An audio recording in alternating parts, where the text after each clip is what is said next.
co-founder of the social news and entertainment website Reddit, has been found dead. He certainly was a prodigy, although he never kind of thought of himself like that. He was totally unexcited about starting businesses and making money. There's a profound sense of loss tonight in Highland Park, Aaron Swartz' hometown, as loved ones say goodbye to one of the internet's brightest lights. Open access and computer activists are mourning his loss. An astonishing intellect. You talk to people who knew him. He was killed by the government, and MIT betrayed all of its basic principles. They wanted to make an example out of him, okay? Governments have an insatiable desire to control. He was potentially facing 35 years in prison and a $1 million fine. Raising questions of prosecutorial zeal, and I would say even misconduct. Have you looked into that particular matter and reached any conclusions? Growing up, I slowly had this process of realizing that all the things around me that people had told me were just the natural way things were, the way things always would be. They weren't natural at all. They were things that could be changed, and they were things that, more importantly, were wrong and should change. And once I realized that, there was really kind of no going back.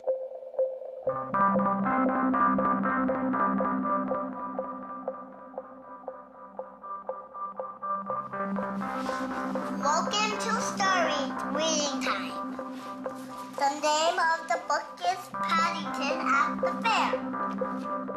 Well, he was born in Highland Park and grew up here. Aaron came from a family of 3 brothers, all extraordinarily bright.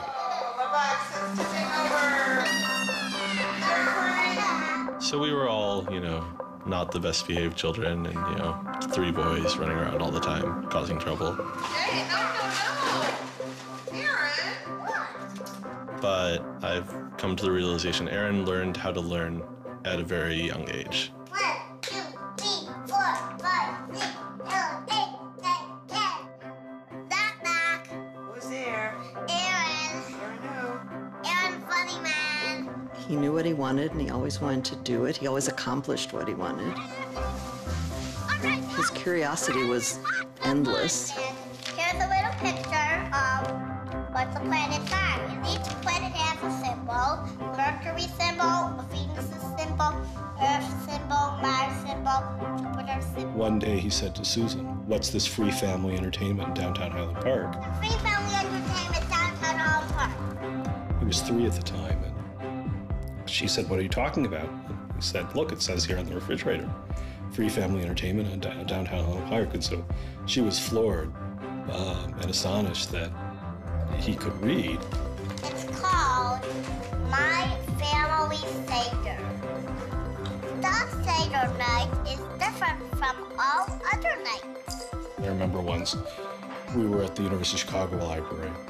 I pulled a book off the shelf that was from like 1900 and showed him and said, this is really just an extraordinary place. We all were curious children, but Aaron really liked learning and really liked teaching. So they were going to learn the ABCs backwards. Z-Y-X-W-V-U-T. I remember he came home from his first algebra class, and he was like, "Noah, let me teach you algebra." And I'm like, "What is algebra?" And he was always like that. Now you press the click button. There, now it's got that. Now it's in pink. When he was about 2 or 3 years old, and Bob introduced him to computers, and he just took off like crazy on them. Go press the 102 ABC. We all had computers, but Aaron really took to them, really took to the internet. Working at the computer? Mommy, why is nothing working? He started programming from a really young age. I remember the first program that I wrote with him was in BASIC, and it was a Star Wars trivia game. He sat down with me in the basement where the computer was for hours programming this game. The problem that I kept having with him is there was nothing that I wanted done. And to him, there was always something to do, always something that programming could solve. The way Aaron always saw it, is that programming is magic, right? You can accomplish these things that normal humans can't. Aaron made an ATM using like a Macintosh and like a cardboard box. One year for Halloween, I didn't know what I wanted to be, and he thought it'd be really, really cool if I dressed up like his new favorite computer, which at the time was the original iMac. I mean, he hated dressing up for Halloween, but he loved convincing other people to dress up as things that he wanted to see.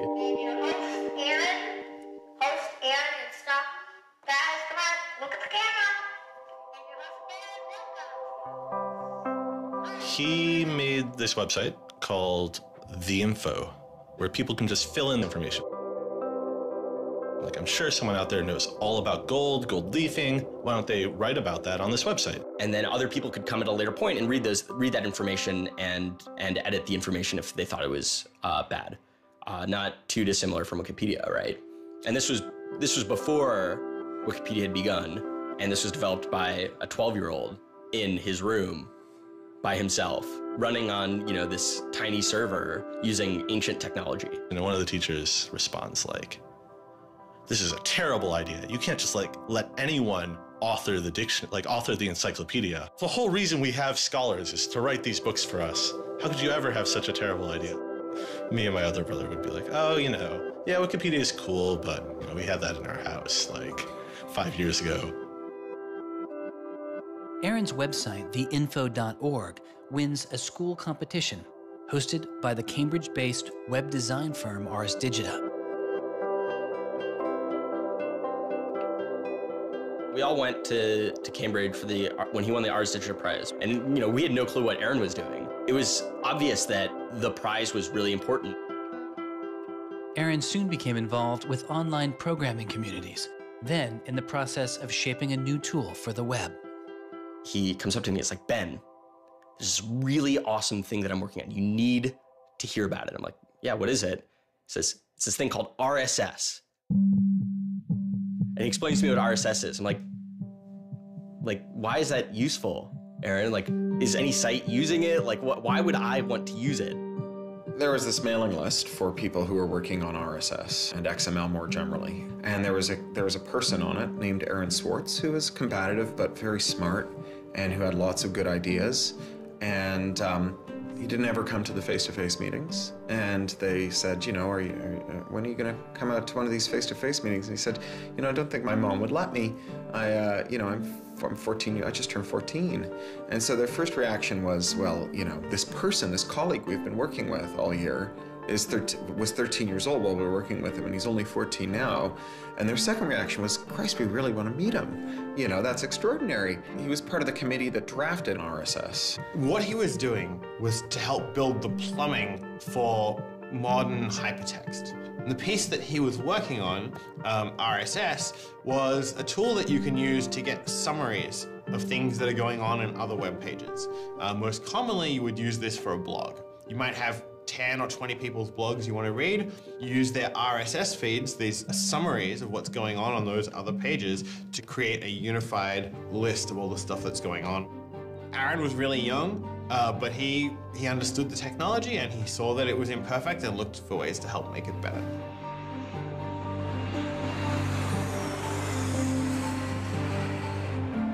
So his mom started bundling him on planes in Chicago. We'd pick him up in San Francisco.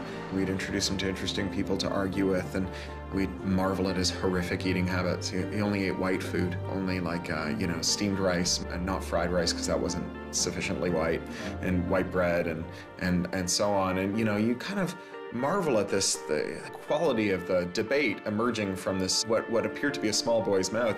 And you think, you know, this is a kid who's really going to go somewhere if he doesn't die of scurvy. Aaron, you're up. I think the difference is that now you can't make companies like Doc was saying. You can't have companies that just, you know, let's sell dog food over the internet, let's sell dog food over cell phones. But there's still a lot of innovation going on. I think if you don't see the innovation, maybe your head is in the sand. He takes on this alpha nerd personality where he's sort of like, I'm smarter than you, and because I'm smarter than you, I'm better than you, and I can tell you what to do. It's an extension of like him being kind of like a twerp. So you aggregate all these computers together and now they're solving big problems like searching for aliens and trying to cure cancer. First met him on IRC, on Internet Relay Chat. He didn't just write code. He also sort of got people excited about solving problems. He was a connector. The free culture movement has had a lot of his energy. I think Aaron was trying to make the world work. He was trying to fix it. He had a very kind of strong personality that definitely ruffled feathers at times. It wasn't necessarily the case that he was always comfortable in the world, and the world wasn't always comfortable with him. Aaron got into high school and was really just sick of school. He didn't like it. He didn't like any of the classes that were being taught. He didn't like the teachers. Aaron really knew how to get information. He was like, I don't need to go to this teacher to learn how to do geometry. I can just read the geometry book, and I don't need to go to the teacher to learn their version of American history. I have 3 historical compilations here. I could just read them, and I'm not interested in that. I'm interested in the web. I was very frustrated with school. I thought, the teachers didn't know what they were talking about, and they were very domineering and controlling, and the homework was kind of a sham, and it was just all a way to pin students together and force them to do busy work. And, I started reading books about the history of education and how this educational system was developed, and alternatives to it in ways that people could actually learn things as opposed to just regurgitating facts their teachers told them. And that kind of led me down this path of questioning things. Once I questioned the school I was in, I questioned the society that built the school, I questioned the businesses that the schools were training people for, and I questioned the government that, set up this whole structure. One of the things he was most passionate about was copyright, especially in those early days. Copyright has always been something of a burden on the publishing industry and on readers, but it wasn't an excessive burden. It was a reasonable institution to have in place to make sure that people got paid. What Aaron's generation experienced was the collision between this antique copyright system and this amazing new thing we were trying to build, the internet and the web. These things collided, and what we got was chaos. He then met Harvard law professor Lawrence Lessig, who was then challenging copyright law in the Supreme Court. A young Aaron Swartz flew to Washington to listen to the Supreme Court hearings. I am Aaron Swartz, and I'm here to listen to see the Eldred argument. Why did you fly out here from Chicago and come all this way to see the Eldred argument? That's a more difficult question. See the Eldred. Because I don't know. It's very exciting to see the Supreme Court, especially such a prestigious case as this one.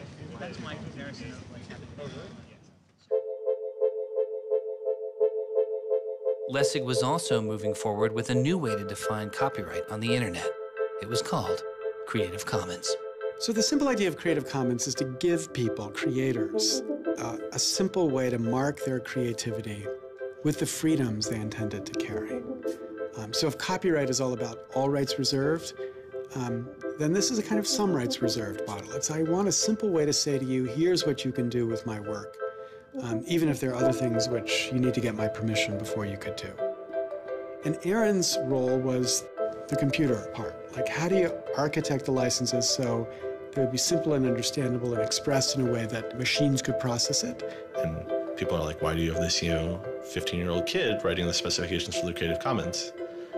Don't you think that's a huge mistake? And Larry's like, the biggest mistake we would have is not listening to this kid.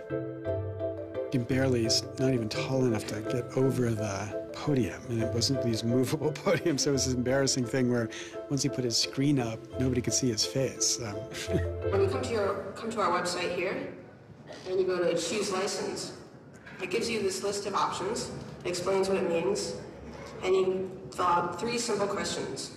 Do you want to require attribution? Do you want to allow commercial uses of your work? Do you want to allow modifications of your work? I was floored, just completely flabbergasted that these adults regarded him as an adult. And Aaron stood up there in front of a whole audience full of people and just started talking about the platform that he'd created for Creative Commons. And they were all listening to him. I was sitting at the back thinking, he's just a kid. Why are they listening to him? But they did. Well, I don't think I comprehended it fully. Though critics have said it does little to ensure artists get paid for their work, the success of Creative Commons has been enormous. Currently on the website Flickr alone, over 200 million people use some form of Creative Commons license. He contributed through his technical abilities, and yet it was not simply a technical matter to him. Aaron often wrote candidly in his personal blog. I think deeply about things, and I want others to do likewise. I work for ideas and learn from people. I don't like excluding people. I'm a perfectionist, but I won't let that get in the way of publication. Except for education and entertainment, I'm not going to waste my time on things that won't have an impact. I try to be friends with everyone, but I hate it when you don't take me seriously. I don't hold grudges. It's not productive, but I learn from my experience. I want to make the world a better place.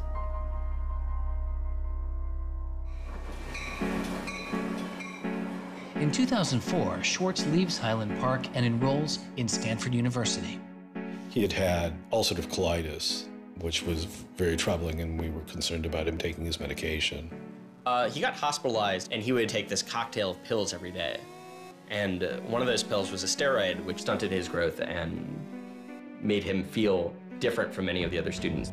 Aaron, I think, shows up at Stanford ready to do scholarship and finds himself in effectively a babysitting program for overachieving high schoolers who, in 4 years, are meant to become, you know, captains of industry and one percenters. And like, I think it just made him bananas. In 2005, after only 1 year of college, Swartz was offered a spot at a new startup incubation firm called Y Combinator, led by Paul Graham. And he's like, hey, I have this idea for a website. And Paul Graham likes him enough and says, yeah, sure. So Aaron drops out of school, moves to this apartment. So this used to be Aaron's apartment when he moved here. I have vague memories of my father telling me how difficult it was to get a lease because Aaron had no credit and he dropped out of college. Aaron lived in what's now the living room, and some of the posters are left over from when Aaron lived here. And then the library. There are more books, but a lot of them are Aaron's. Aaron's Y Combinator site was called Infogami, a tool to build websites. But Infogami struggles to find users, and Swartz eventually merges his company with another Y Combinator project in need of help. It was a project headed by Steve Huffman and Alexis Ohanian, called Reddit. There we were, starting from almost nothing. No users, no money, no code, and growing day by day into a hugely popular website. And it showed no signs of letting up. First we had 1,000 users, then 10,000, then 20,000, and on and on. It was just incredible. Reddit becomes huge, and it's a real sort of geeky corner of the internet. There's a lot of humor, there's a lot of art, and there's just people who flock to the site and make that site the main site they go to every morning to get their news. Reddit kind of just borders on chaos at some level. So on the one hand, it's a place where people discuss news of the day, technology, politics, and issues. And yet there is a lot of kind of not safe for work material, offensive material. There's some subreddits where trolls find a welcome home.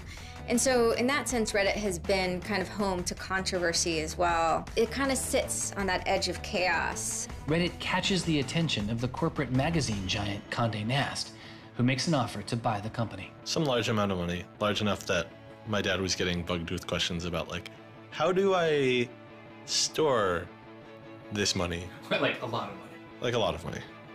Like, probably more than $1 million, but I don't actually know. And he is how old at the time? 19, 20. So it was in this apartment. They like sat around on what predated these couches, hacking on Reddit. And when they sold Reddit, they threw a giant party and then all flew out to California the next day and left the keys with me. It was funny, you know, he just sold a startup, so we all kind of presumed he was the richest person around, but he said, oh no, I'll take this tiny little shoebox-sized room. That's all I need. Like, it was barely larger than a closet. The idea of him spending his money on fancy objects just seems so implausible. He explains it's like, I like living in apartments, so I'm not going to spend a lot of money on a new place to live. I'm not going to buy a mansion. And I like wearing jeans and a t-shirt, so I'm not going to spend any more money on clothes. So like, it's, you know, really no big deal. What is a big deal to Swartz is how traffic flows on the internet and what commands our attention. In the old system of broadcasting, you were fundamentally limited by the amount of space in the airwaves. You know, you could only send out 10 channels over the airwaves of television, right? Or even with cable, you had 500 channels. On the internet, everybody can have a channel. Everyone can get a blog or a MySpace page. Everyone has a way of expressing themselves. And so what you see now is not a question of who gets access to the airwaves. It's a question of who gets control over the ways you find people. You know, you start seeing power centralizing in sites like Google, these sort of gatekeepers that tell you where on the internet you want to go, the people who provide you your sources of news and information.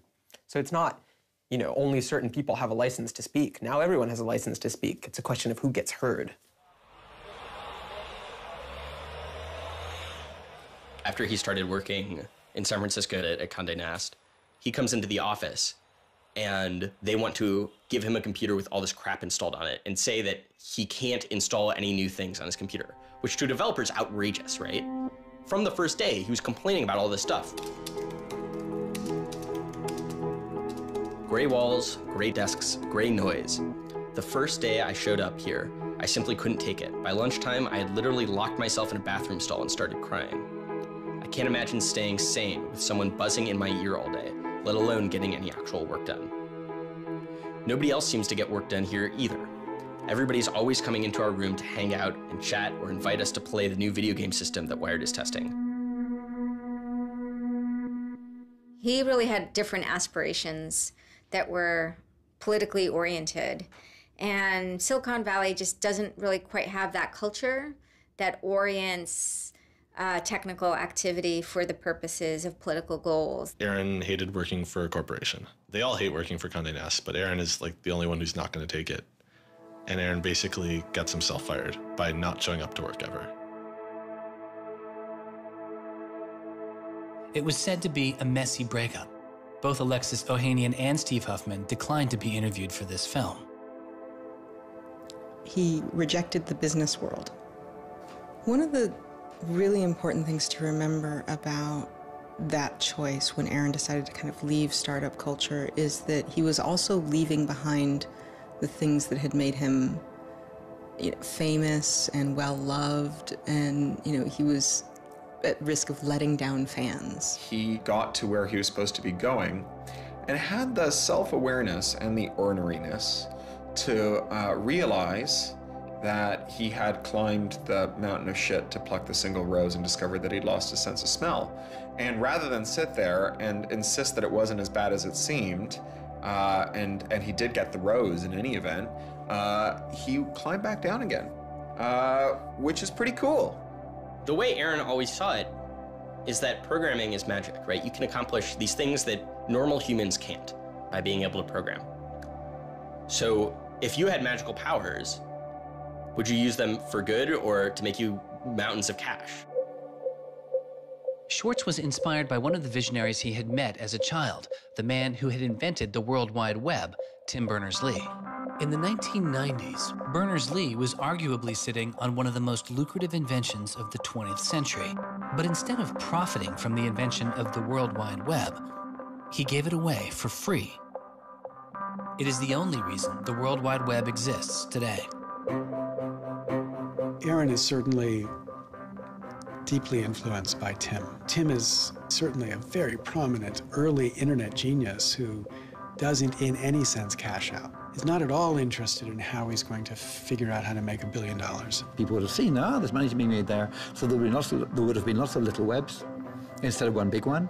And one little web and lots of little webs doesn't work because you can't follow links from one to the other. You know, you had to have the critical mass of this thing was the entire planet. So it's not going to work unless the whole planet can get on board.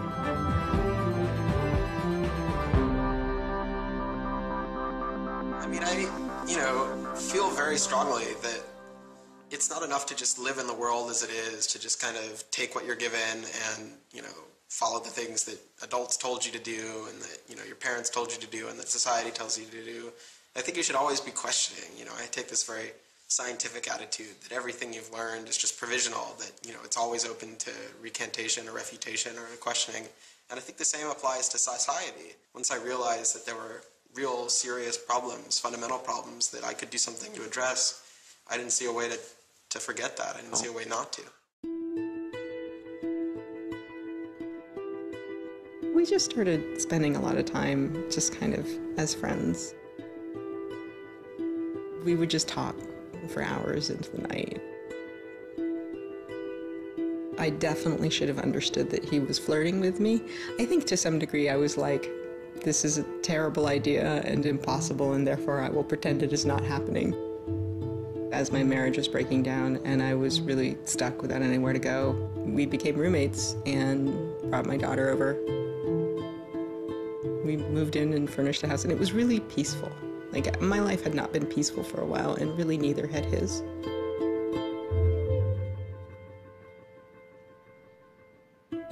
We were extremely close from the beginning of our romantic relationship. We were in constant contact, but we're both really difficult people to deal with.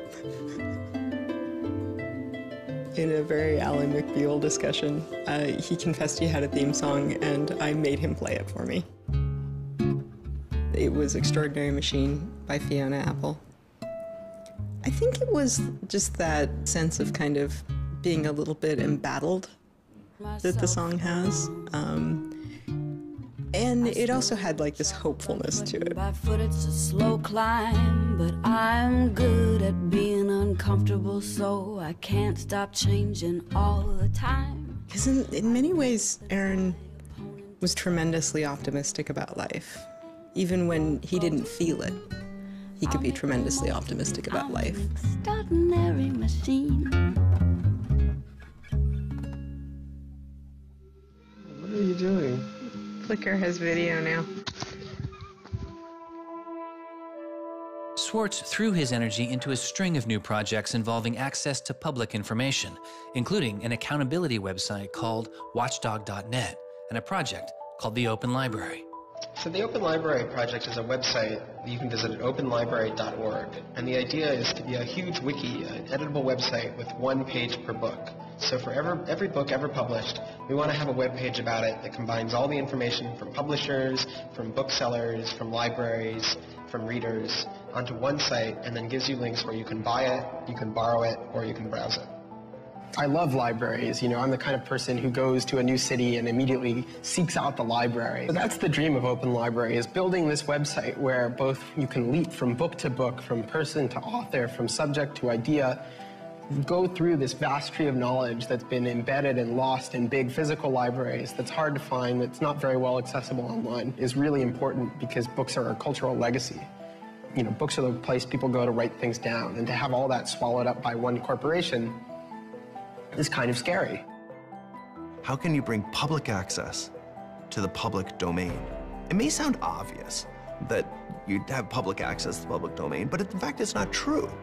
So the public domain should be free to all, but it's often locked up. There's often, guard cages. It's like having a national park, but with a moat around it and gun turrets pointed out in case somebody might want to actually come and enjoy the public domain. One of the things Aaron was particularly interested in was bringing public access to the public domain. This is one of the things that got him into so much trouble. I had been trying to get access to federal court records in the United States. What I discovered was a puzzling system called PACER, which stands for Public Access to Court Electronic Records. I started Googling, and that's when I ran across Carl Malamud. Access to legal materials in the United States is a $10 billion per year business. PACER is just this incredible abomination of government service. It's 10 cents a page. It's this most brain-dead code you've ever seen. You can't search it. You can't bookmark anything. You got to have a credit card. And these are public records. It's U.S. district courts are very important. It's where a lot of our seminal litigation starts, civil rights cases, patent cases, all sorts of stuff. And journalists and students and citizens and lawyers all need access to PACER, and it fights them every step of the way. People without means can't see the law as readily as people that have that gold American Express card. It's a poll tax on access to justice. The law is the operating system of our democracy, and you have to pay to see it. That's not much of a democracy. They make about $120 million a year on the PACER system, and it doesn't cost anything near that, according to their own records. In fact, it's illegal. The E-Government Act of 2002 states that the courts may charge only to the extent necessary in order to reimburse the costs of running PACER.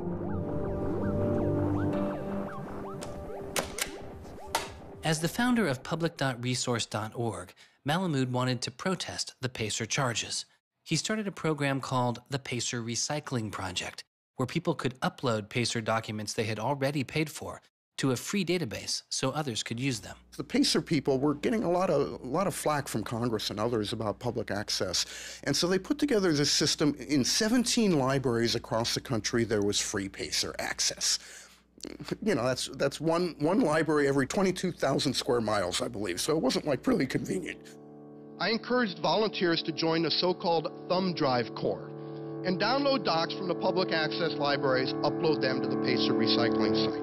People take a thumb drive into one of these libraries and they download a bunch of documents and they send them to me.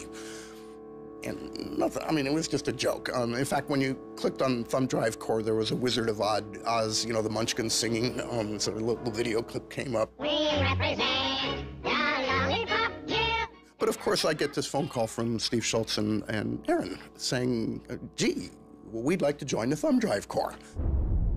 Around that time, I ran into Aaron at a conference. This is something that really has to be a collaboration between a lot of different people. So I approached him and I said, hey, I'm thinking about an intervention on the PACER problem. Schultz had already developed a program that could automatically download PACER documents from the trial libraries. Swartz wanted to take a look. So I showed him the code. And I didn't know what would come next, but as it turns out, over the course of the next few hours at that conference, he was off sitting in a corner, improving my code, recruiting a friend of his that lived near one of these libraries to go into the library and to begin to test his improved code, at which point the folks at the courts realized something's not going quite according to plan. And data started to come in and come in and come in, and soon there were 760 gigabytes of PACER docs, about 20 million pages. Using information retrieved from the trial libraries, Swartz was conducting massive, automated parallel downloading of the PACER system. He was able to acquire nearly 2.7 million federal court documents, almost 20 million pages of text. Now, I'll grant you that 20 million pages had perhaps exceeded the expectations of the people running the Pilot Access Project, but surprising a bureaucrat isn't illegal. Aaron and Carl decided to go talk to the New York Times about what happened. They also caught the attention of the FBI, who began to stake out Schwartz's parents' house in Illinois. But I get a tweet from his mother saying, call me. It's like, oh my God, what the hell's going on here? And so I finally got a hold of Aaron, and Aaron's mother was like, oh my God, FBI, FBI, FBI. An FBI agent drives down our home's driveway trying to see if Aaron is in his room. And I remember being home that day and wondering why this car was driving down our driveway and just driving back out. I was like, that's weird. 5 years later, I read this FBI file and I'm like, oh my goodness. That was the FBI agent in my driveway. He was terrified. He was totally terrified. He was way more terrified after the FBI actually called him up on the phone and tried to sucker him into coming down to a coffee shop without a lawyer. He said he went home and laid down on the bed and was shaking. The downloading also uncovered massive privacy violations in the court documents. Ultimately, the courts were forced to change their policies as a result. And the FBI closed their investigation without bringing charges. To this day, I find it remarkable that anybody, even at the most remote podunk field office of the FBI, thought that a fitting use for taxpayer dollars was investigating people for criminal theft on the grounds that they had made the law public. How can you call yourself a lawman and think that there can possibly be anything wrong in this whole world with making the law public? Aaron was willing to put himself at risk for the causes that he believed in. Bothered by wealth disparity, Swartz moves beyond technology and into a broader range of political causes. I went into Congress and I invited him to come and hang out and intern for us for a while so that he could learn, the political process. He was sort of learning about a new community, a new set of skills, and kind of learning to hack politics. It seems ridiculous that miners should have to hammer away until their whole bodies are dripping with sweat, faced with the knowledge that if they dare to stop, they won't be able to put food on the table that night, while I get to make larger and larger amounts of money each day just by sitting and watching TV. But apparently the world is ridiculous. So I co-founded a group called the Progressive Change Campaign Committee, and what we try and do is we try and organize people over the internet who care about progressive politics and moving the country in a more progressive direction to kind of come together, join our email list, join our campaigns, and help get progressive candidates elected all across the country. The group is responsible for igniting the grassroots effort behind the campaign to elect Elizabeth Warren to the Senate. He might have thought it was a dumb system, but he came in and he said, I need to learn this system because it can be manipulated like any social system. But his passion for knowledge in libraries didn't take a back seat. Aaron began to take a closer look at institutions that publish academic journal articles. By virtue of being students at a major U.S. university, I assume that you have access to a wide variety of scholarly journals. Pretty much every major university in the United States pays these sort of licensing fees to organizations like JSTOR and Thomson and ISI to get access to scholarly journals that the rest of the world can't read. These scholarly journals and articles are essentially the entire wealth of human knowledge online, and many have been paid for with taxpayer money or with government grants. But to read them, you often have to pay again, handing over steep fees to publishers like Reed Elsevier. These licensing fees are so substantial that people who are studying in India instead of studying in the United States don't have this kind of access. They're locked out from all of these journals. They're locked out from our entire scientific legacy. I mean, a lot of these journal articles, they go back to the Enlightenment. Every time someone has written down a scientific paper, it's been scanned and digitized and put in these collections. That is a legacy that has been brought to us by the history of people doing interesting work, the history of scientists. It's a legacy that should belong to us as a commons, as a people, but instead it's been locked up and put online by a handful of for-profit corporations who then try and get the maximum profit they can out of it.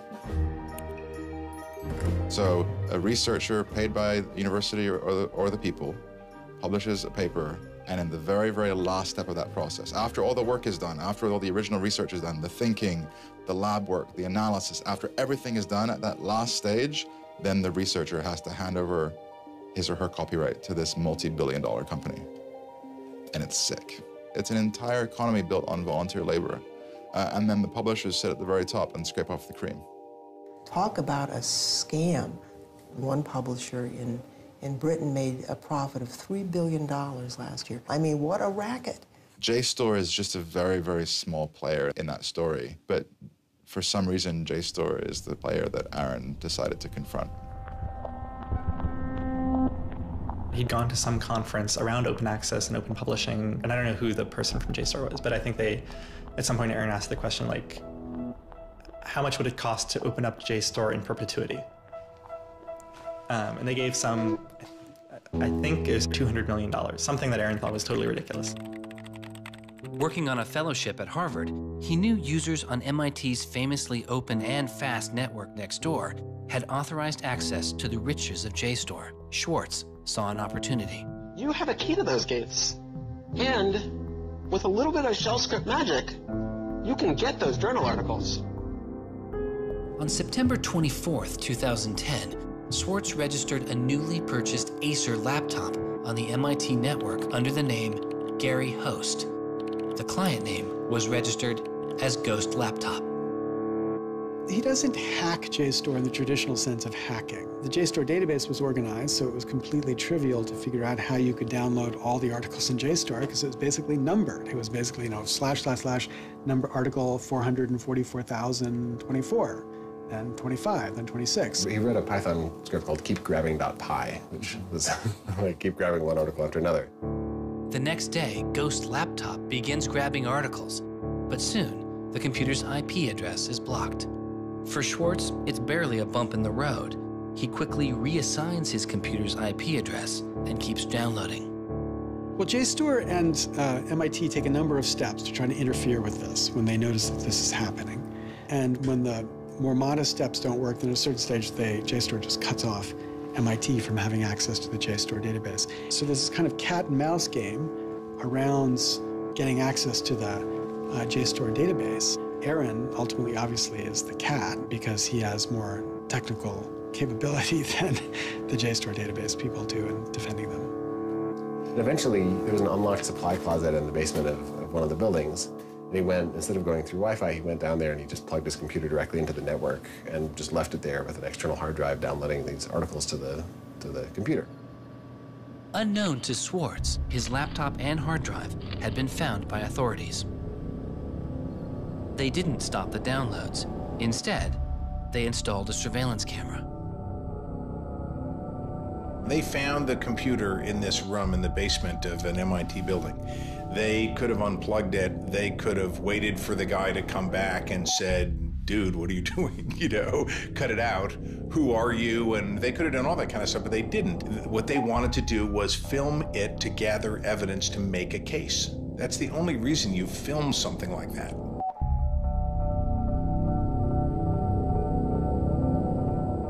At first, the only person caught on the glitchy surveillance camera was using the closet as a place to store bottles and cans.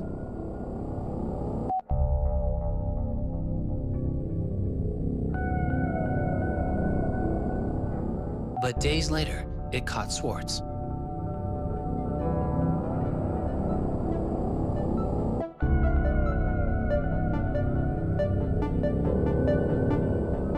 Swartz is replacing a hard drive. He takes it out of his backpack, leans out of frame for about 5 minutes, and then leaves.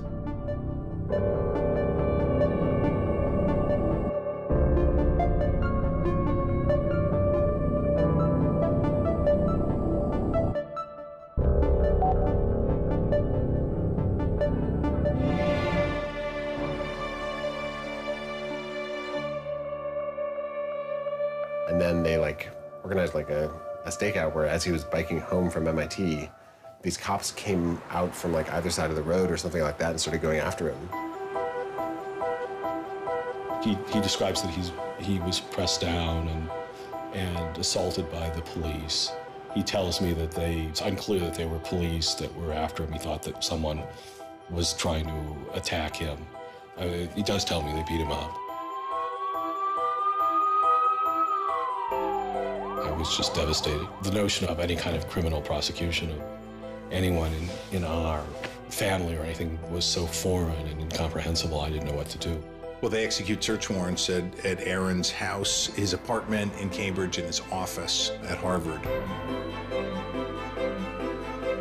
2 days before the arrest, the investigation had gone beyond JSTOR and the local Cambridge police.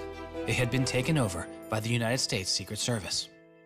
The Secret Service began investigating computer and credit card fraud in 1984, but 6 weeks after the attack on 9/11, their role expanded. President Bush used the Patriot Act to establish a network of what they called electronic crimes task forces.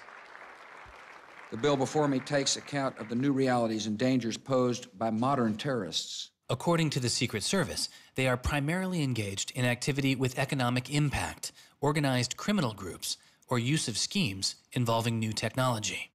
The Secret Service turned Swartz's case over to the Boston U.S. Attorney's Office. There was a guy in the U.S. Attorney's Office who had the title head of the Computer Crimes Division or Task Force. I don't know what else he had going, but you're certainly not much of a computer crimes prosecutor without a computer crime to prosecute.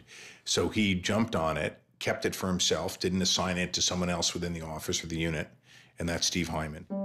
Prosecutor Stephen Hyman has been largely out of public view since the arrest of Aaron Swartz, but he can be seen here in an episode of the television show American Greed, filmed around the time of Aaron's arrest. He is describing his previous case against the notorious hacker Alberto Gonzalez, a case that garnered Hyman enormous press attention and accolades. Gonzalez masterminded the theft of over 100 million credit card and ATM numbers, the largest such fraud in history. Here, Hyman, describing Gonzalez, gives his view on the hacker mindset. These guys are driven by a lot of the same things that we're driven by. They have an ego, they like challenge, and of course they like money and everything you can get from money. One of the suspects implicated in the Gonzalez case was a young hacker named Jonathan James. Believing Gonzalez's crimes would be pinned on him, James committed suicide during the investigation. In an early press release describing the government's position in the case of Aaron Swartz, Hyman's boss, U.S. Attorney for the District of Massachusetts Carmen Ortiz, said this: "Stealing is stealing, whether you use a computer command or a crowbar, and whether you take documents, data, or dollars." It's not true. It's obviously not true. I'm not saying it's harmless, and I'm not saying that we shouldn't criminalize stealing of information, but you've got to be much more subtle in trying to figure out exactly which kinds of harms are harmful here. So the thing about a crowbar is every time I break into a place with a crowbar, I do damage. There's no doubt about it. But when Aaron writes a script that says download, download, download 100 times in a second, there's no obvious damage to anybody. If he does that for the purpose of gathering an archive to do academic research on it, there is never any damage to anybody. He wasn't stealing, he wasn't selling what he got or giving it away. He was making a point, as far as I could tell. The arrest took its toll on Swartz. He just wouldn't talk about it. And he's like very stressed. If you thought like the FBI was like going to come to your doorstep any day, anytime you went down the hall, even to do your laundry, and they would break into your apartment because you left the door unlocked, like, I'd be pretty stressed. And it was clear. And so Aaron was always sort of like in like a dour mood.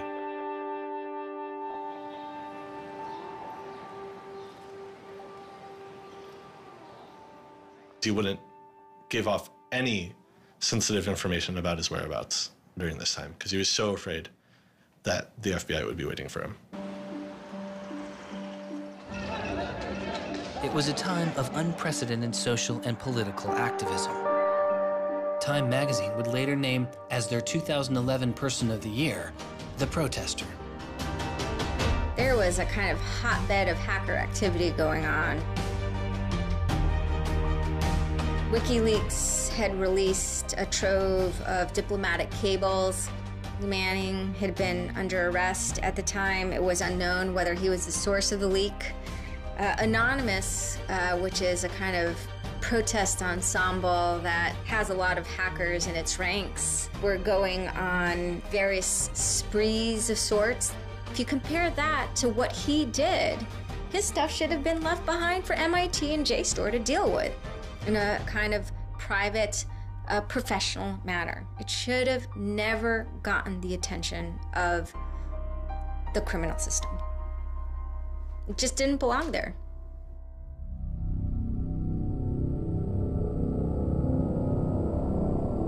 Before he was indicted, Swartz was offered a plea deal that involved 3 months in prison, time in a halfway house, and a year of home detention, all without the use of a computer.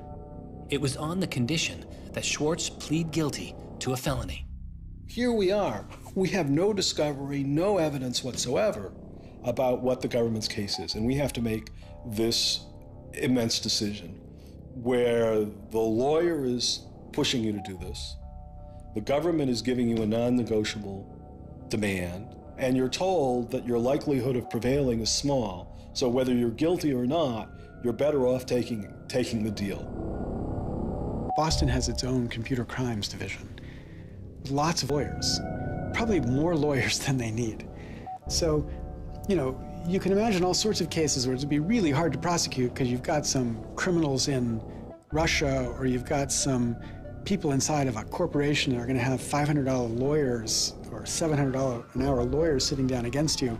And then you've got this case with this kid, which is pretty easy to prove that he did something, and he's already marked himself as a troublemaker with the FBI, so why not go as tough as you can in here against that guy? It's good for you, the prosecutor. It's good for the Republic because you're fighting all those terrorist types. I was so scared. I was so scared of having my computer seized. I was so scared of going to jail because of my computer being seized. I had confidential material from sources from my previous work on my laptop.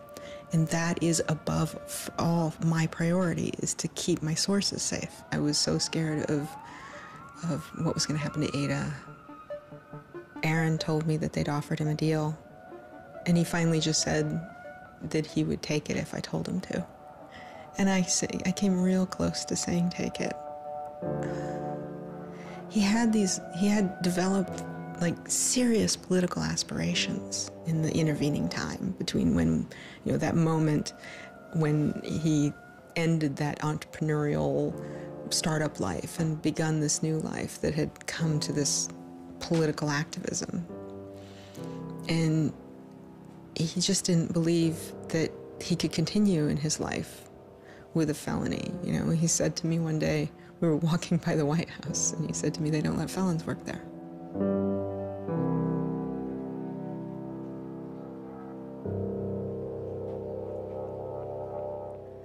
And he really wanted that to be his life.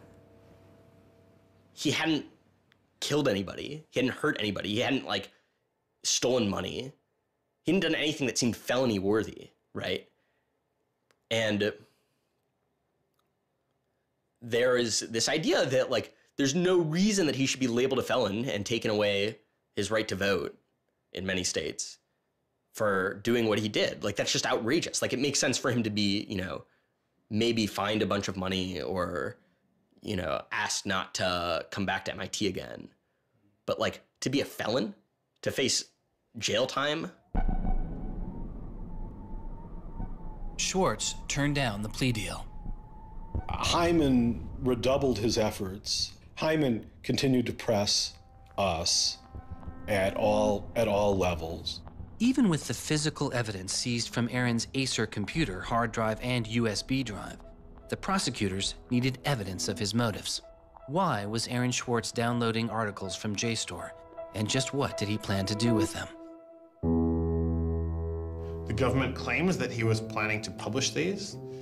We don't really know whether that was his real intention, because Aaron also had a history of doing projects where he'd analyze giant data sets of articles in order to learn interesting things about them.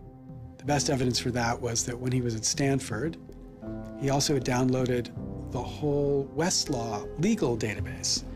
In a project with Stanford law students, Swartz had downloaded the Westlaw legal database. He uncovered troubling connections between funders of legal research and favorable results. He did this amazing analysis of for-profit companies giving money to law professors who wrote law review articles which were then beneficial to Exxon during an oil spill, right? So it was a very corrupt system of funding, vanity research. Swartz had never released the Westlaw documents. In theory, he could have been doing the same thing about the JSTOR database. That would have been completely okay. If he were, on the other hand, intending to create a competitive service to JSTOR, we're going to set up our own, access to the Harvard Law Review and charge, money for it, then, okay, now it seems like criminal violation because you're commercially trying to exploit this material, but it's kind of crazy to imagine that's what he was doing. So, but then there's the middle case. Well, what if he was just trying to liberate it for all of the developing world? But depending on what he was doing, it creates a very different character to how the law should be thinking about it.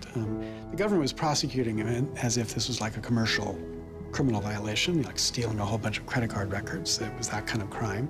I don't know what he was going to do with that database, but I heard from a friend of his that Aaron had told him he was going to analyze the data for evidence of corporate funding of climate change research that led to biased results. And I totally believe that. I was just told that Steve wanted to talk to me. And I thought, maybe this is a way I could get out of this. Just just exit the situation. And I didn't want to live in fear of having my computer seized. I didn't want to live in fear of having to go to jail on a contempt of court charge if they tried to compel me to decrypt my computer. When they came to me and said, Steve wants to talk to you, that seemed reasonable. They offered Norton what is known as a Queen for a Day letter, or a proffer. It allowed prosecutors to ask questions about Aaron's case. Norton would be given immunity from prosecution herself for any information she revealed during the meeting. I didn't like it. I told my lawyers repeatedly that this seemed fishy. I didn't like this. I didn't want immunity. I didn't need immunity. I hadn't done anything. But they were really, really stringent that they did not want me meeting the prosecutor without immunity. But just to be clear, this is a Queen for a Day deal, a proffer. Right, a proffer letter. In which you basically handed information over to them in exchange for protection from prosecution. So it wasn't handing information over. It was, at least that's not how I saw it. It was just having a discussion, having an interview with them. Well, they're asking you questions. They're asking me questions. And they can ask about whatever they want. Right. And whatever they learn, I really, right, and I repeatedly tried to go in naked. I repeatedly tried to turn down the proffer letter. I was ill. I was being pressured by my lawyers. I was confused. I was not doing well by this point. I was depressed and I was scared and I didn't understand the situation I was in. I had no idea why I was in this situation. I hadn't done anything interesting, much less wrong. We went out of our minds. Aaron was clearly very distraught about it. We were very distraught about it. Aaron's attorneys were very distraught about it. We tried to get Quinn to change attorneys. I was very unused to being in a room with large men, well-armed, that are continually telling me I'm lying and that I must have done something. I told them that this thing that they were prosecuting wasn't a crime. I told them that they were on the wrong side of history. I used that phrase. I said, you're on the wrong side of history. And they looked bored. They didn't even look angry. They just looked bored. And it began to occur to me that we weren't having the same conversation. I mean, I told them plenty of things about, why people would download journal articles, and eventually, I don't remember what was around it. I mentioned that he'd done this blog post, the Guerrilla Open Access Manifesto. This is the Guerrilla Open Access Manifesto, supposedly written in July 2008 in Italy. Information is power. But like all power, there are those who want to keep it for themselves. The world's entire scientific and cultural heritage, published over centuries in books and journals, is increasingly being digitized and locked up by a handful of private corporations. Meanwhile, those who have been locked out are not standing idly by. You've been sneaking through holes and climbing over fences, liberating the information locked up by the publishers and sharing them with your friends. But all this action goes on in the dark, hidden underground. It's called stealing or piracy, as if sharing a wealth of knowledge were the moral equivalent of plundering a ship and murdering its crew. But sharing isn't immoral, it's a moral imperative. Only those blinded by greed would refuse to let a friend make a copy. There's no justice in following unjust laws. It's time to come into the light and, in the grand tradition of civil disobedience, declare our opposition to this private theft of public culture. The manifesto itself was allegedly written by 4 different people and also edited by Norton. But it was Swartz who had signed his name to it. When it's over, I go immediately to Aaron and tell him everything I can remember about it. And he gets very angry. The things that I'd done shouldn't have added up that way. I hadn't done anything wrong, and everything had gone wrong. But I was never...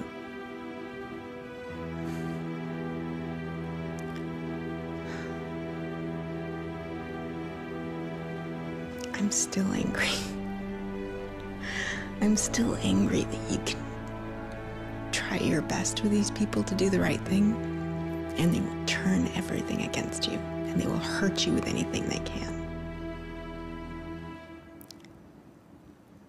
And in that moment, I regret that I said what I did. But my much larger regret is that we have settled for this, that we are okay with this. That we are okay with a justice system that tries to game people into little traps so they can ruin their lives. So yeah, I wish I hadn't said that, but I am much, much angrier that this is where I am. That this is what we as a people think is okay. They used every method that I think they could think of to get her to provide information which would be unhelpful to Aaron and helpful to the prosecution of Aaron. Right. But you know, I don't think she had information that was helpful to the government. Months go by as Swartz's friends and family await a looming indictment. In the meantime, Swartz was becoming a go-to expert on a series of internet issues. To you then, do you think that the internet is something that should be considered a human right and something that the government cannot take away from you? Yes, definitely. I mean, this notion that national security is an excuse to shut down the internet, that's exactly what we heard in Egypt and Syria and all these other countries. And so, yeah, it's true. Sites like WikiLeaks are going to be putting up some embarrassing material about what the U.S. government does, and people are going to be organizing to protest about it and try and change their government. You know, and that's a good thing. That's what all these First Amendment rights of free expression, of freedom of association are all about. And so the notion that we should try and shut those down, I think, just goes against very basic American principles. The principle, I think, is one that our founding fathers would have understood. If the internet had been around back then, instead of putting post offices in the Constitution, they would have put ISPs. Well, it's definitely interesting to see how... Swartz meets activist Taryn Steinbrickner Kaufman, and the two begin to date. We need a massive global public outcry. If there's no massive global public outcry, it won't create any change. You know, 4 people in this city should cause a massive global public outcry. You know, we need a petition signer. Without telling her specifics, he warned her he was involved in something he called simply the bad thing. And I had sort of crazy theories, like that he was having an affair with Elizabeth Warren or something. I speculated both Hillary Clinton and Elizabeth Warren, actually, but... So sometime in probably late July, Aaron called me, and I happened to pick up, and he said, you know, the bad thing might be in the news tomorrow. Do you want me to tell you, or do you want to read about it in the news? And I said, well, I want you to tell me. And he said, well, I've been arrested for downloading too many academic journal articles, and they want to make an example out of me. And I was like, that's it? That's the big fuss? Really? Like, this doesn't sound like a very big deal. On July 14th, 2011, federal prosecutors indict Swartz on 4 felony counts. He gets indicted on the same day that like 2 people in England who are part of LulzSec get arrested, and like a few other real hackers. And Aaron is just like someone who kind of looks like a hacker, enough that they can like, you know, put his head on a stake and like put it on the gates. Aaron went to surrender, and they arrested him. They then strip searched him, took away his shoelaces, took away his belt, and left him in solitary confinement. The District of Massachusetts United States Attorney's Office released a statement saying Swartz faces up to 35 years in prison, to be followed by 3 years of supervised release, restitution, forfeiture, and a fine of up to $1 million. He is released on $100,000 bail. The same day, the primary victim in the case, JSTOR, formally drops all charges against Swartz and declines to pursue the case. JSTOR, they weren't our friends, they weren't helpful or friendly to us, but they also were just kind of like, we're not part of this. JSTOR and their parent company, Ithaca, also sidestepped requests to talk with this film. But at the time, they released a statement saying it was the government's decision whether to prosecute, not JSTOR's. And so it's our belief that with that, the case will be over. That we should be able to get Steve Hyman to drop the case or settle it in some rational way. And the government refused. Why? Well, because I think they wanted to make an example out of Aaron. And they said they wanted to, the reason why they wouldn't move on requiring a felony conviction and jail time was that they wanted to use this case as a case of for deterrence. They told us that. They told you that? Yes. This was going to be an example? Yes. He was going to be an example? Yes. Steve Hyman said that. Deterring who? Like, there's other people out there running around logging onto JSTOR and downloading the articles to make a political statement? I mean, who are they deterring? It would be easier to understand the Obama administration's posture of supposedly being for deterrence if this was an administration that, for instance, prosecuted arguably the biggest economic crime that this country has seen in the last 100 years, the crimes that were committed that led to the financial crisis on Wall Street. When you start deploying the non-controversial idea of deterrence only selectively, you stop making a dispassionate analysis of lawbreaking, and you started deciding to deploy law enforcement resources specifically on the basis of political ideology. And that's not just undemocratic, it's supposed to be un-American. Prosecutor Stephen Hyman later reportedly told MIT's outside counsel that the straw that broke the camel's back was a press release sent out by an organization Swartz founded called Demand Progress. According to the MIT account, Hyman reacted to the short statement of support, calling it a wild internet campaign and a foolish move that moved the case from a human one-on-one level to an institutional level. That was a poisonous combination. A prosecutor who didn't want to lose face, who had a political career in the offing maybe, and didn't want to have this come back and haunt them. You spent how many tax dollars arresting someone for taking too many books out of the library and they got your ass handed to you in court? No way. I then moved to try to put his pressure on MIT in various ways to get them to go to the government and request the government to stop the prosecution. What is MIT's reaction to that? There doesn't seem to be any reaction from MIT at that point.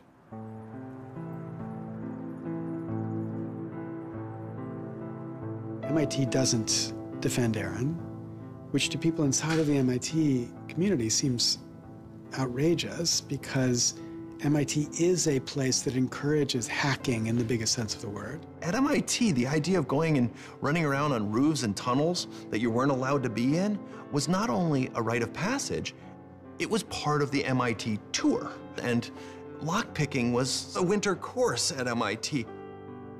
They had the moral authority to stop it in its tracks. MIT never stood up and took a position of saying to the feds, don't do this. We don't want you to do this. You're overreacting. This is too strong, that I'm aware of. They acted kind of like any corporation would. They helped the government. They didn't help us unless they felt they had to, and they never tried to stop it. MIT declined repeated requests to comment, but they later released a report saying they attempted to maintain a position of neutrality and believed Hyman and the U.S. Attorney's Office did not care what MIT thought or said about the case. MIT's behavior seemed really at odds with the MIT ethos, right? You could argue that MIT turned a blind eye and that was okay for them to do. But taking that stance, taking that neutral stance in and of itself was taking a pro-prosecutor stance. If you look at Steve Jobs and Steve Wozniak, they started by selling a blue box, which was a thing designed to defraud the phone company. If you look at Bill Gates and Paul Allen, they initially started their business by using computer time at Harvard, which was pretty clearly against the rules. The difference between Aaron and the people I just mentioned is that Aaron wanted to make the world a better place. He didn't just want to make money. Swartz continues to be outspoken on a variety of internet issues. You know, the reason the internet works is because of the competitive marketplace of ideas. And what we need to be focusing on is getting more information about our government, more accessibility, more discussion, more debate. But instead, it seems like what Congress is focused on is shutting things down. Aaron thought he could change the world just by explaining the world very clearly to people. Flame can literally control your computer and make it spy on you. Welcome, Aaron. Good to have you back on the show here. You know, just like spies used to in olden days, put microphones and tap what people were saying, now they're using computers to do the same things. Schwartz's political activity continues, his attention turning to a bill moving through Congress designed to curb online piracy. It was called SOPA. Activists like Peter Eckersley saw it as an enormous overreach, threatening the technical integrity of the internet itself. And one of the first things I did was to call Aaron. I said, can we do a big online campaign against this? This isn't a bill about copyright. It's not? No, he said. It's a bill about the freedom to connect. now I was listening. And he thought about it for a while and then said yes. And he went and founded Demand Progress. Demand Progress is an online activism organization. We've got around 1.5 million members now, but started in the fall of 2010. Aaron was one of the most prominent people in a community of people who helped lead organizing around social justice issues at the federal level in this country. SOPA was the bill that was intended to curtail online piracy of music and movies, but what it did was basically take a sledgehammer to a problem that needed a scalpel. If passed, the law would allow a company to cut off finances to entire websites without due process, or even to force Google to exclude their links. All they needed was a single claim of copyright infringement. It pitted the titans of traditional media against a new and now far more sophisticated remix culture. It makes everyone who runs a website into a policeman. And if they don't do their job of making sure nobody on their site uses it for anything that's even potentially illegal, the entire site can get shut down without even so much as a trial. This was over the top. I mean, this was a catastrophe. This bill poses a serious threat to speech and civil liberties for all who use the internet. There were only a handful of us who said, look, we're not for piracy either, but it makes no sense to destroy the architecture of the internet, the domain name system, and so much that makes it free and open in the name of fighting piracy. And Aaron got that right away. The freedoms guaranteed in our Constitution, the freedoms our country had been built on, would be suddenly deleted. New technology, instead of bringing us greater freedom, would have snuffed out fundamental rights we'd always taken for granted. And I realized that day, talking to Peter, that I couldn't let that happen. When SOPA was introduced in October 2011, it was considered inevitable. Our strategy when it first came out was to hopefully slow the bill down, maybe weaken it a little bit, but even we didn't think that we would be able to stop this bill. Having worked in Washington, what you learn is that typically in Washington, the legislative fights are fights between different sets of corporate moneyed interests. They're all duking it out to pass legislation. And the fights that are the closest are when you have one set of corporate interests against another set of corporate interests, and they're financially equally matched in terms of campaign contributions and lobbying. Those are the closest ones. The ones that aren't even fights, typically, are ones where all the money is on one side, all the corporations are on one side, and it's just millions of people on the other side. I haven't seen anything like PIPA and SOPA in all my time in public service. There were more than 40 United States senators on that bill as co-sponsors. So there were already a long, long way to getting the 60 votes to have it clear all the procedural hoops. Even I began to doubt myself. It was a rough period. Swartz and Demand Progress were able to marshal enormous support, using traditional outreach combined with commonly used voice over IP to make it very easy for people to call Congress. I've never met anybody else who was able to operate at his level, both on the technological side and on the campaign strategy side. Millions of people contacted Congress and signed anti-SOPA petitions. Congress was caught off guard. There was just something about watching those clueless members of Congress debate the bill, watching them insist they could regulate the internet and a bunch of nerds couldn't possibly stop them. I am not a nerd. I'm just not enough of a nerd. Maybe we ought to ask some nerds what this thing really does. Let's have a hearing, bring in the nerds. Really? Nerds?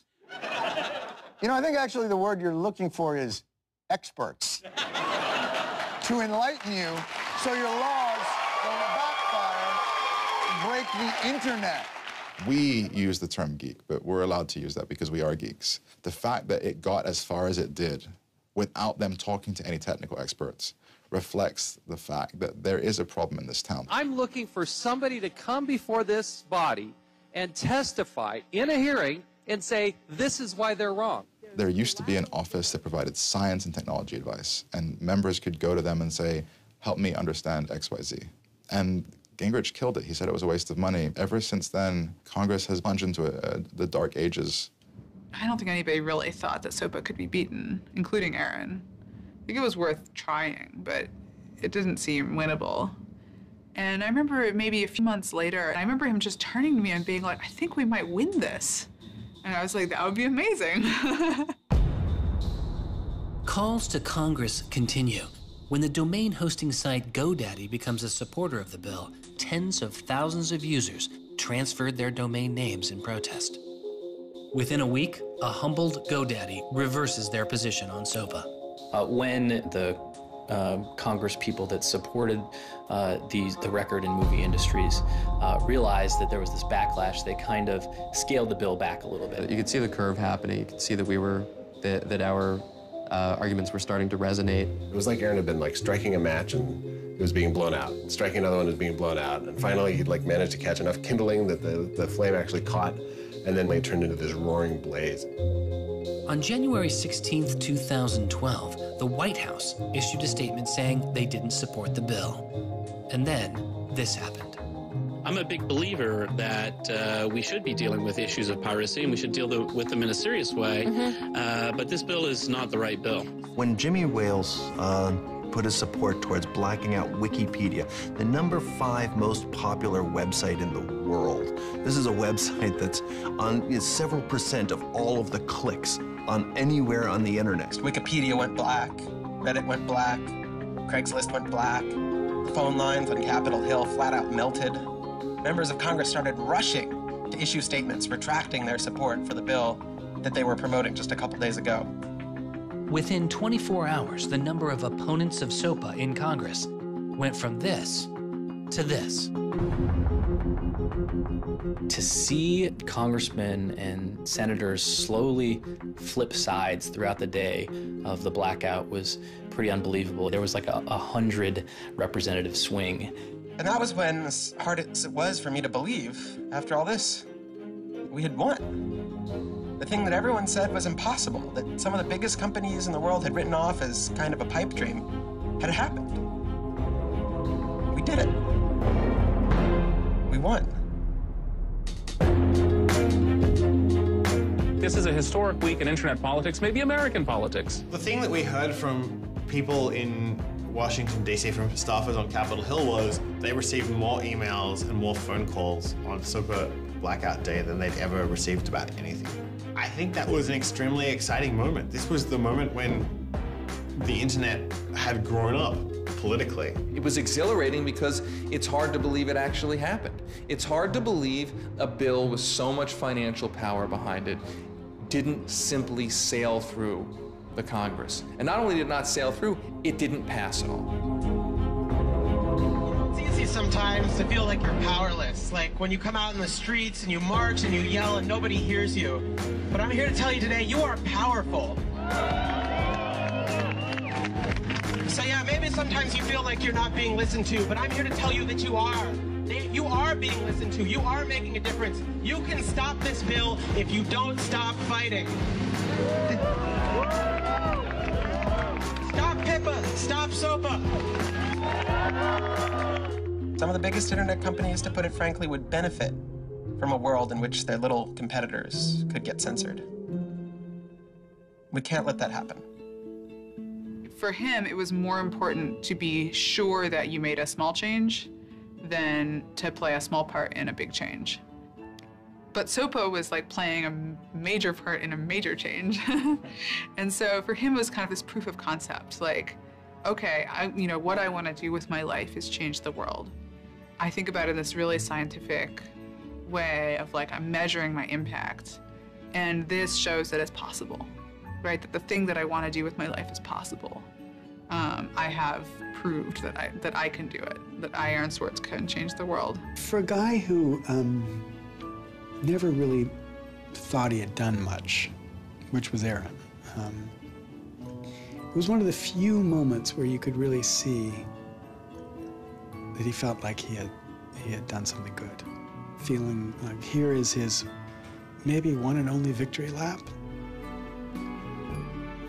Everyone said there was no way we could stop SOPA. We stopped it. This is 3 outrageously good victories, and the year isn't even over yet. I mean, if there's a time to be positive, it's now. You know, he wins at SOPA a year after he's arrested It's not unambiguously happy moments. There's a lot going on. He's so attuned towards participating in the political process, you can't stop him.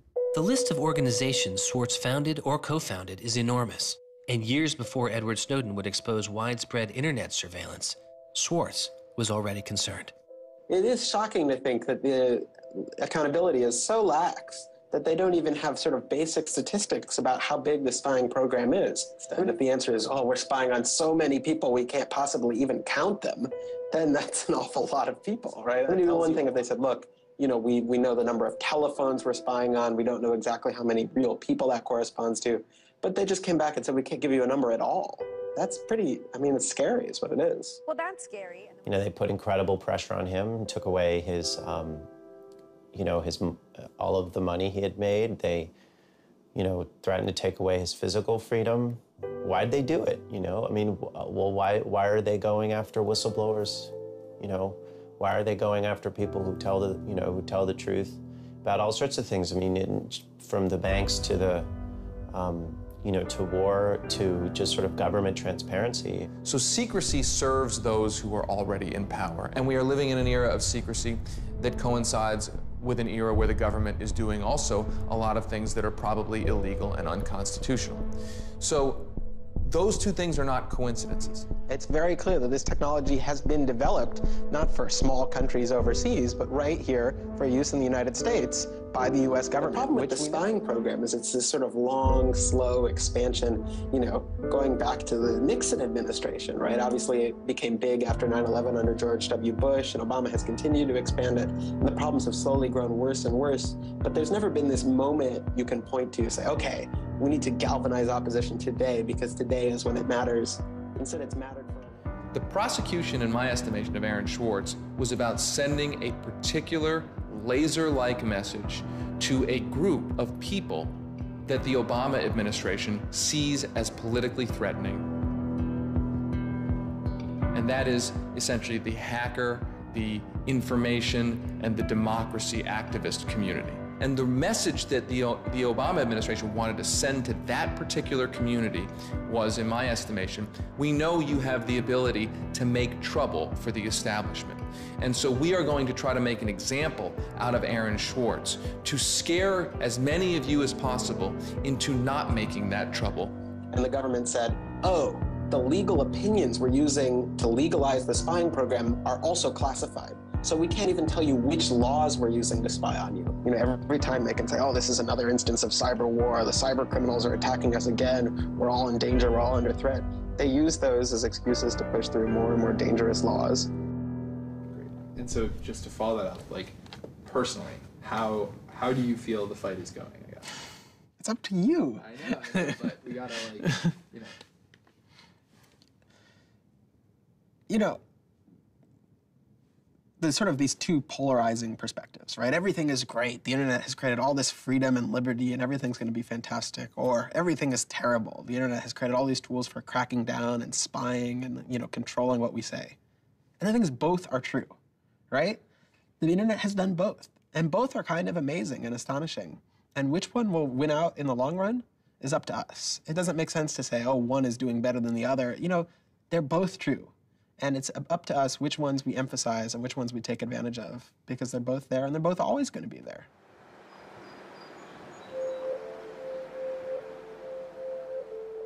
On September 12, 2012, federal prosecutors filed a superseding indictment against Swartz, adding additional counts of wire fraud, unauthorized access to a computer, and computer fraud. Now, instead of 4 felony counts, Swartz was facing 13. The prosecution's leverage had dramatically increased, as did Swartz's potential jail time and fines. They filed a separate indictment to add more charges, and they had a theory about why this conduct constituted a number of federal crimes, and that a very significant sentence could attach to it under the law. That theory, and much of the prosecution's case against Swartz, involved a law created originally in 1986. It is called the Computer Fraud and Abuse Act. The Computer Fraud and Abuse Act was inspired by the movie War Games with Matthew Broderick, which is a great movie. I have you now. In this movie, a kid gets the ability through the magic of computer networks to, like, launch a nuclear attack. You know, that's not actually possible, and it certainly wasn't possible in the 80s, but apparently this movie scared Congress enough to pass the original Computer Fraud and Abuse Act. This is a law that's just behind the times. For example, that penalizes terms of service kinds of arrangements. You can have something like eHarmony or Match.com, and somebody sort of inflates their own personal characteristics, and all of a sudden, depending on the jurisdiction and the prosecutors, they could be in a whole host of troubles. We all know what terms of use are. Most people don't read them, but not abiding by their terms could mean you are committing a felony.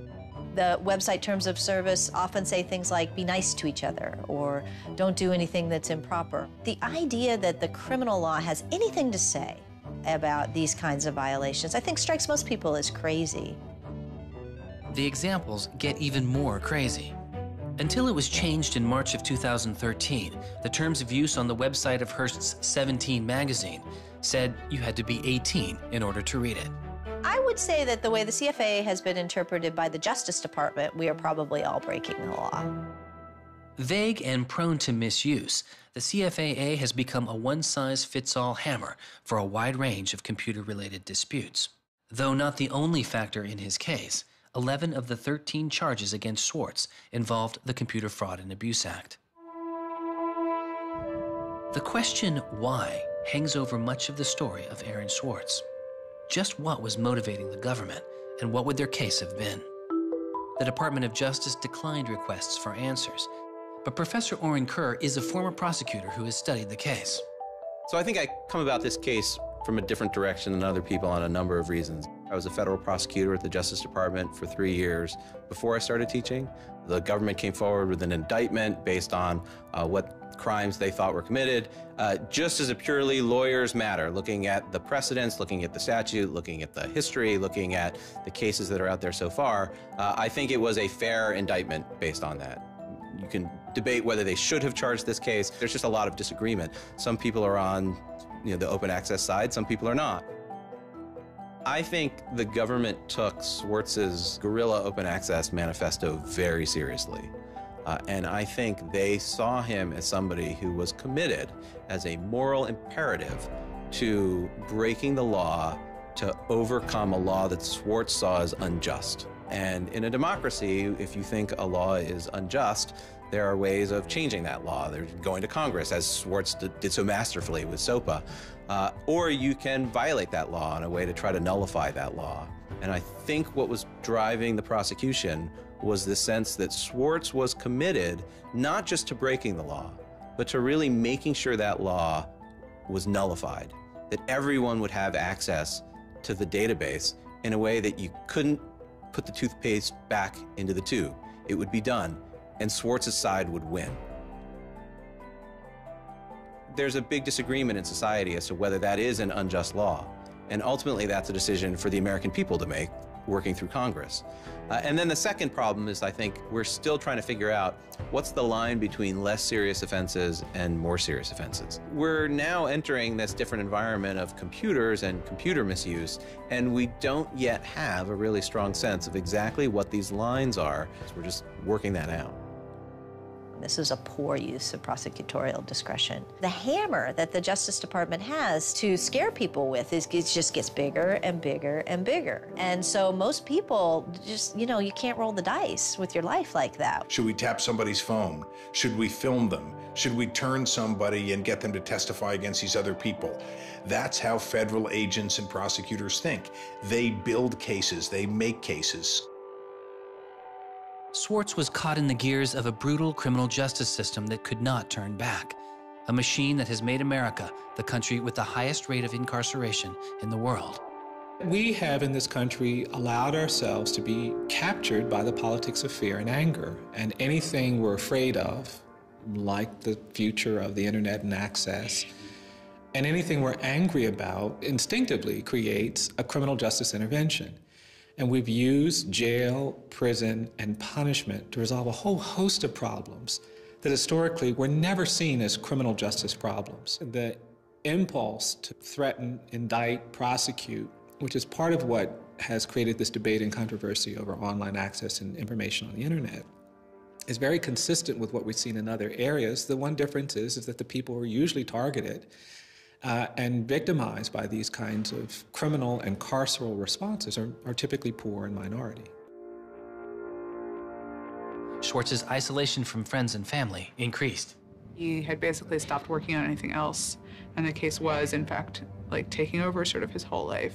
One of Aaron's lawyers apparently told the prosecutors that he was emotionally vulnerable and that was something that they really needed to keep in mind so that they knew that. It was weighing on him very heavily. He did not like having his actions and his movements restricted in any way. And the threat of jail, which they pounded him with a lot, was terrifying to him. Completely exhausted his financial resources, and it cost us a lot of money also, and he raised a substantial amount of money. So it was, it was in the millions of dollars. The legal defense? Yes. Was in millions? Yes. Yeah, I think he didn't want to be a burden to people. I think that was a factor. Like, I have my normal life, and then I have this shitty thing I have to deal with. And I try to keep the two of them as separate as possible. But they were just beginning to blur together, and everything was becoming shitty. Swartz faced a tough choice that was only getting tougher. Do you admit guilt and move on with your life, or do you fight a broken system? With his legal case, the answer was simple. He rejects the final plea deal, and a trial date is set. Aaron was resolute that he didn't want to knuckle under and accept something that he didn't believe was fair, but I also think he was scared.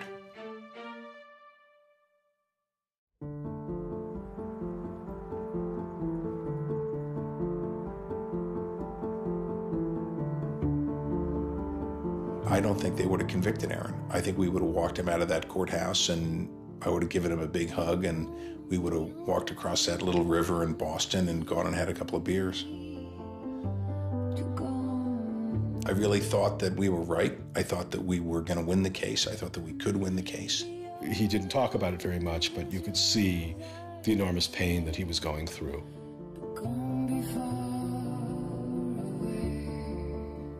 No time in his childhood did Aaron have any severe mood swings or depressive episodes or anything that I would ascribe to severe depression. And it's possible, he was depressed. People get depressed.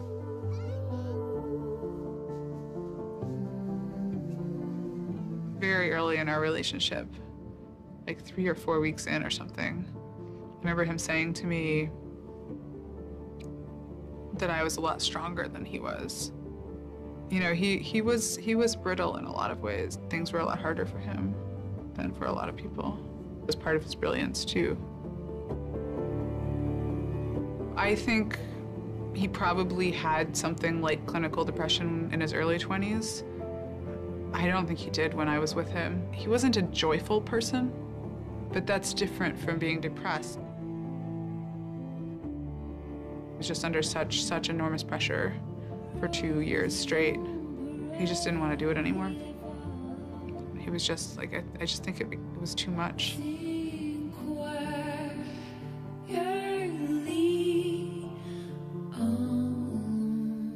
I got a phone call late at night.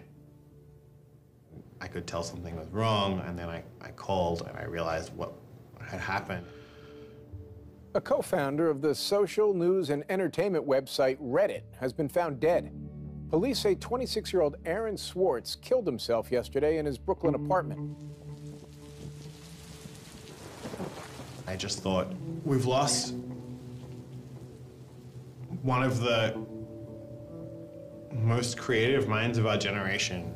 It was like the whole world fell apart in that moment.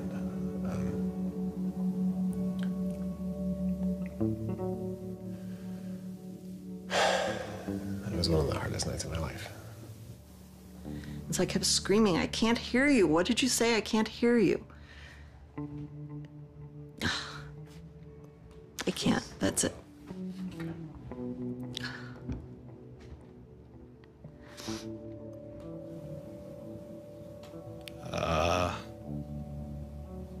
Yeah, none of it made any sense. And really still doesn't. I was so frustrated, angry.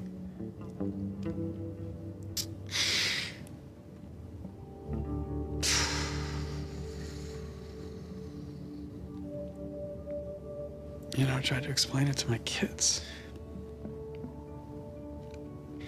My 3-year-old told me that the doctors would fix him.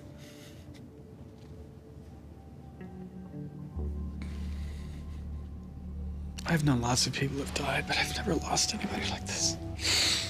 Because everybody feels, and I do too, there's so much we could have more to do. Like, I just didn't know he was there. I didn't know this was what he was suffering, and he was part of me.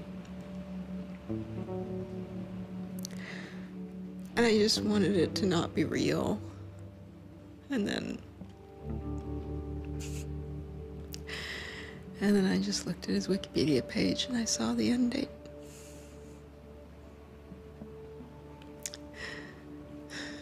To 2013.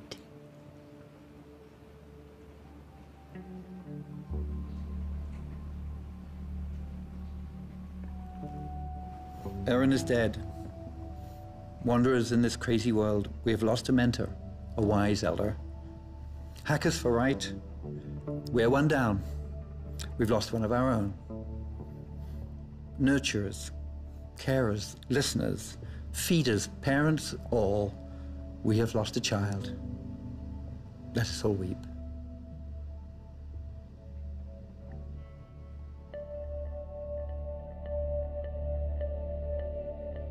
my first thought was, well, what if nobody even notices?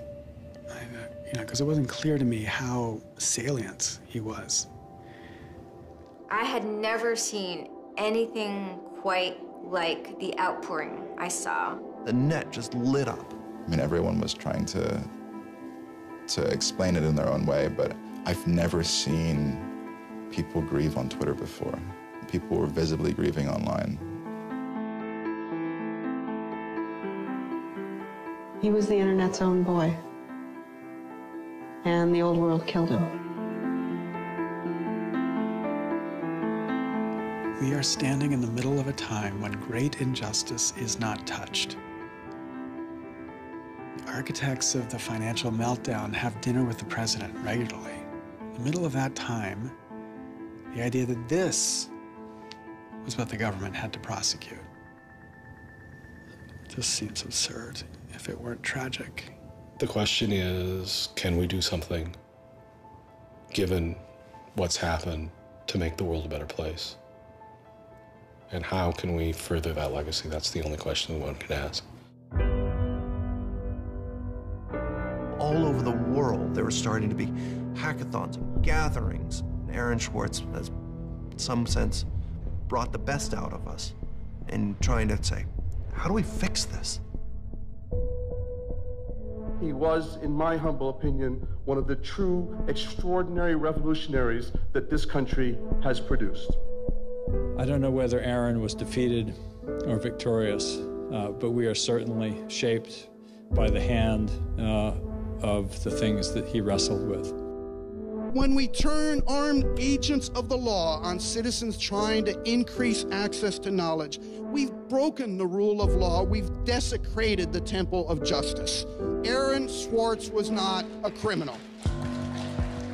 Change does not roll in on the wheels of inevitability, it comes through continuous struggle. Aaron really could do magic. And I'm dedicated to making sure that his magic doesn't end with his death. He believed that he could change the world, and he was right. Out of the last week and out of today, phoenixes are already rising. Since Swartz's death, Representative Zoe Lofgren and Senator Ron Wyden have introduced legislation that would reform the Computer Fraud and Abuse Act, the outdated law that formed the majority of the charges against Swartz. It's called Aaron's Law. Aaron believed that, you literally ought to be asking yourself all of the time, what is the most important thing I could be working on in the world right now? And if you're not working on that, why aren't you? This is what democracy looks like. We are the people. Internet freedom is under attack. What do we do? Stand up like that. Internet freedom is under attack. What do we do? Hey, hey, go home. Our Northeast has got to go. Hey, hey. I wish we could change the past, but we cannot. but we can change the future, and we must. We must do so for Aaron. We must do so for ourselves. We must do so to make our world a better place, a more humane place, a place where justice works and access to knowledge becomes a human right. So there was a kid back in February from Baltimore, 14 years old, who had access to JSTOR. And he'd been spelunking through JSTOR after reading something. And he figured out a way to do early tests for pancreatic cancer. And pancreatic cancer kills the shit out of you because we detect it way too late. By the time we detect it, it's already too late to do anything about it. He sent emails off to the entire oncology department at Johns Hopkins, you know, hundreds of them. And every 14-year-old kid, yeah. And most of them ignored it, right? But one of them sent him an email back and said, this is not an entirely stupid idea. Why don't you come on over? And this kid worked evenings and weekends with this researcher. And in February, I heard him on the news, just a couple of weeks after Aaron died, when Aaron was in the news a lot. Sorry. And he said the reason he was on the news is because they'd done it. They were shipping an early test for pancreatic cancer that was going to save lives. And he said, this is why what Aaron did was so important. Because you never know, right? This truth of the universe is not only something that policymakers use to figure out, you know, what the speed limit should be. It's where the thing that's going to keep, you know, your kid from dying of pancreatic cancer comes from. And without access, the person who might come up with the thing that's got your number on it may never find that answer.